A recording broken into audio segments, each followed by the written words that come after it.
Nikki, I know you use that technology a lot. You're known as one of the best in the country at using this technology. So why don't I turn it back over to you and let's expose them a little bit to what's done at higher levels.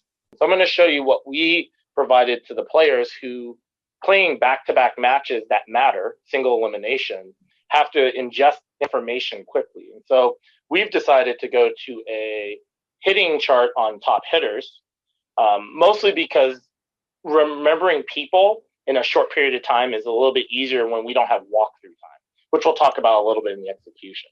So as you can see here, and I'm going to minimize this, you can see this is the actual scout that was given to the team for the match that we're using as an example. So you can see the team and the date.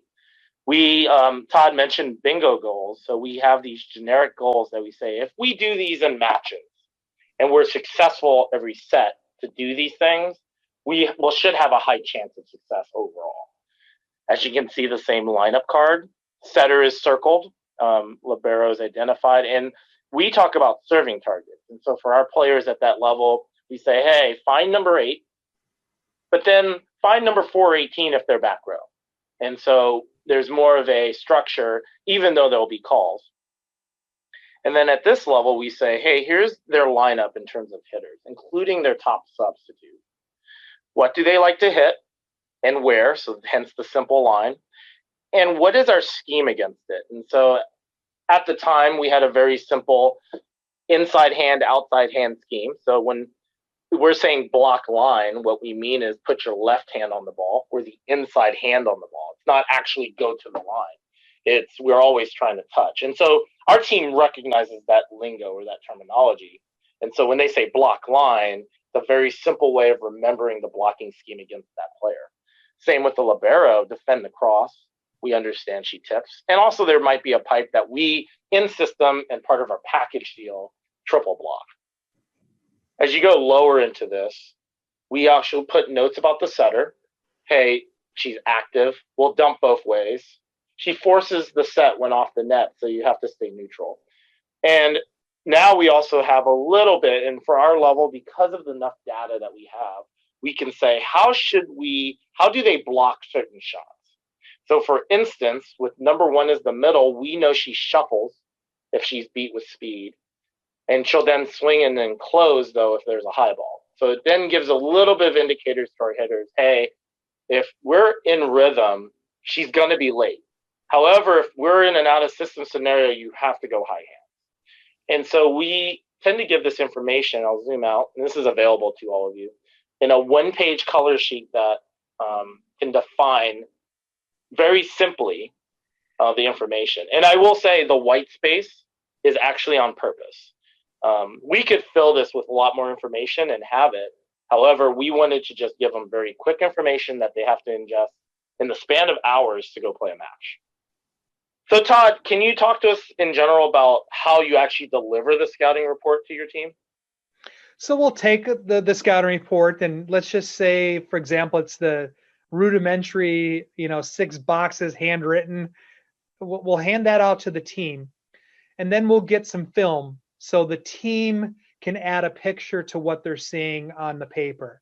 You can go out and you can buy projectors, very small, very cheap projectors that you can project on a wall. And they can watch film on a wall and be able to see what they have written down in front of them. And so that's what we'll do.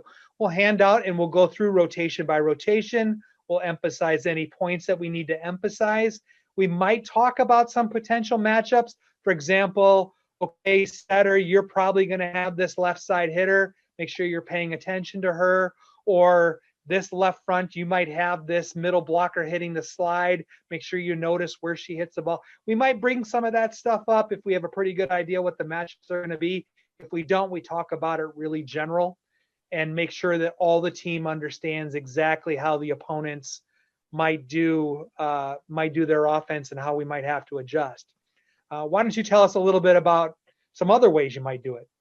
Sure. I think we've come to find a little bit too that in terms of like preparing a team, what tricks can we do with this generation? And they're on phones a lot, and even the fact of, and Todd can attest to this, the scare of losing that piece of paper. And and things like that. And so we've come up with a little bit of a way too where we use a website. And so this is an example of a website that costs under $10 a month to generate. And what we can do is present them a website address that they can go on their phones, tablets, computers, and they would have. And this is not the Japan Scout. This is a general Scout, but they can look at the scouting sheet for us. And not only that, we then tie the link. So in rotation, we want them to watch those rotation tapes that we show them in the film. If they want to go back and do some pre-homework or post-homework, we then can give them a link to actually watch that tape right here. And then they can match their eyes up with what they see. These are other examples of scouting charts, but more importantly, we can provide extra information, not only for the players, but the coaching staff.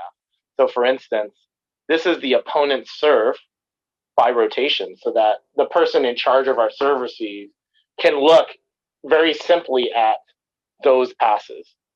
This is the whole match that we're using as an example. And then when we talk about individual shot charts, as we did in the beginning, we provide those tendencies over the course of maybe 4, 5, or 6 matches, using all that data, as we talked about automating, to come up with, here is the likelihood or the trends of what those hitters are doing.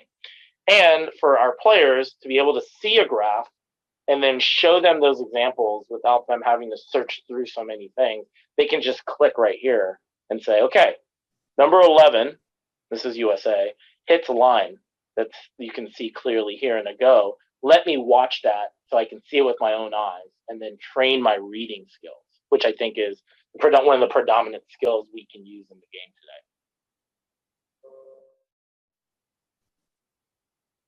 So Todd, I think let's talk now about the execution part. Like this is the meat of it, right? We've done all this work, we've done all the homework and all the looking of film, and we've stayed up late at night, brewing coffee or drinks of choice, and now we're here. We're at the game. So what has all this data given you in terms of matchups and lineups? What has it led you down to?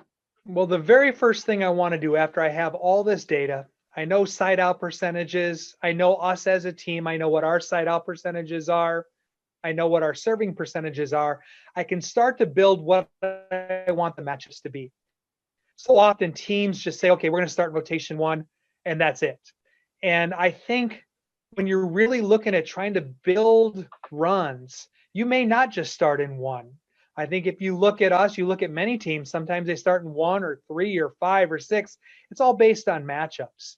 And so we feel like we can isolate and have a pretty good idea of where a team is going to start. We can really do a nice job of building matchups. And I'm going to take everybody through some of the sheets that we use to build matchups, okay? Now, let me bring out my camera.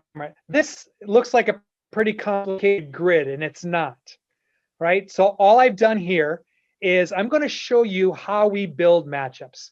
This is all going to start by just putting Japan rotation 1 in the very first box. Now, I've already done the work ahead of time. The next thing I would do is I would fill out all the rotations. 6 would move here, 18 would move here, 1 would move here, 8 would move here, and that gets you this sheet right here. So now what we see is I've completely drawn out Japan's rotation 1 through rotation 6. Now, what's going to happen is Japan is going to, this little arrow right here means serve, right? Japan's rotation 1 is going to serve into a USA rotation. We don't know what that is yet. So they'll serve into that rotation. That rotation slides out and rotates and then serves back into Japan's rotation 1. That's what this sheet looks like all drawn out. Again, Japan rotation 1 is going to serve. That team is going to side out and serve back into Japan's rotation 1. So then you draw all that out. Now what you're building is the meat and potatoes of creating matchups, right? This is going to be the serve side. This is going to be the receive side. Now, again, I've already done the work.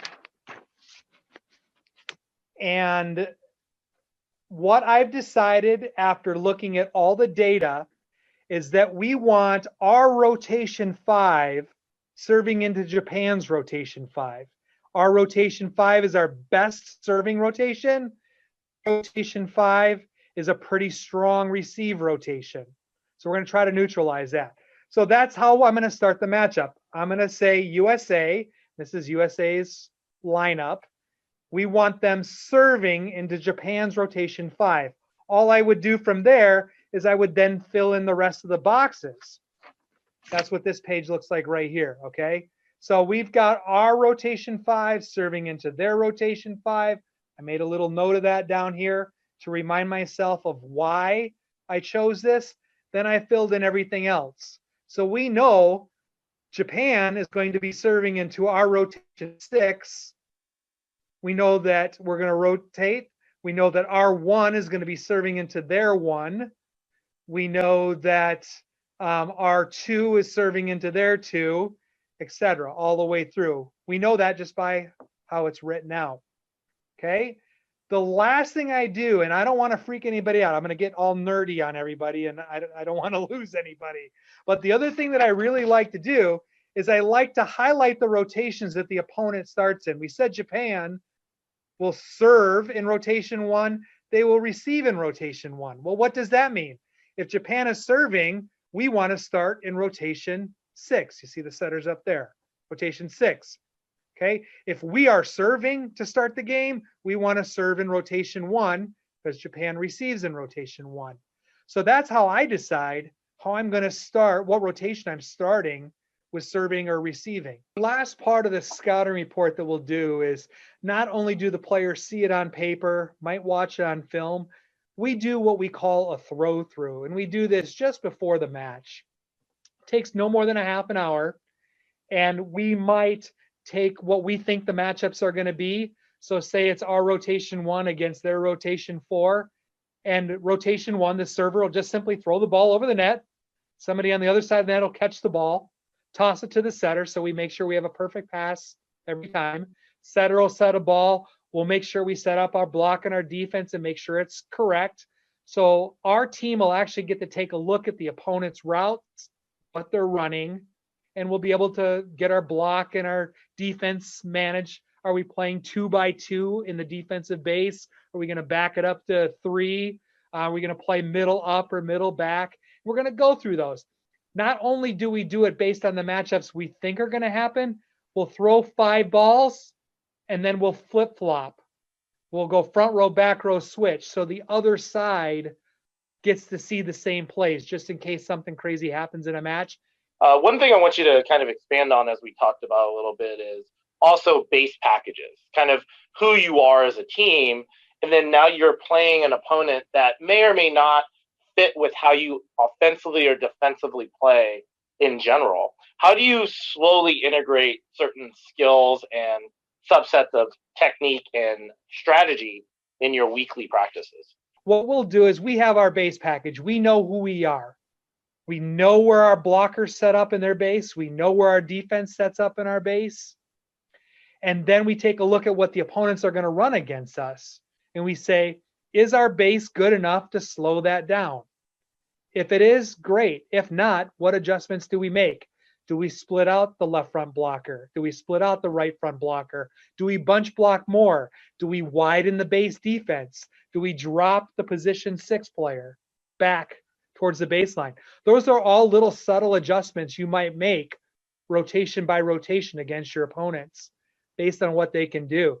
But you always have your base package. Then you have to figure out if your base package is good enough. And if it's not, what adjustments are you going to make? We're a perimeter team. We play perimeter defense. Now we go against a team that hits line, line, line, line, line. We're really vulnerable to that. We have to get out of being a perimeter team and go into a modified or a full rotation defense. So again, you can't be too stubborn and say, well, I'm just going to line up and this is going to be what we're going to do. You have to be able to accommodate to what your opponents are trying to do, because if you don't, they're going to be the ones scoring runs at 3, 4, and 5. Even down to we practice, we modify and adjust our serving targets and how of which we serve. We have a base package of how we serve. We serve from inline or sideline to sideline. We don't ever stand in zone 6.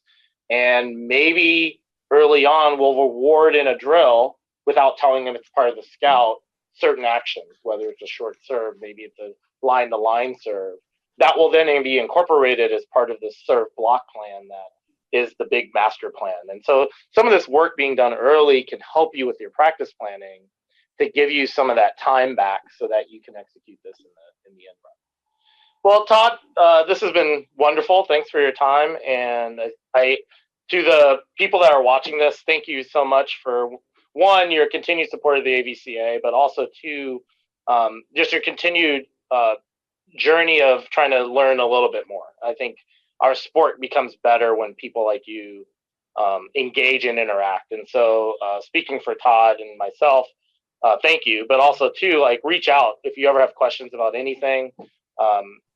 This sport, we all got to places we are because people helped us and we asked questions and got answers. So my email box is always open for that. Might not get to you right away.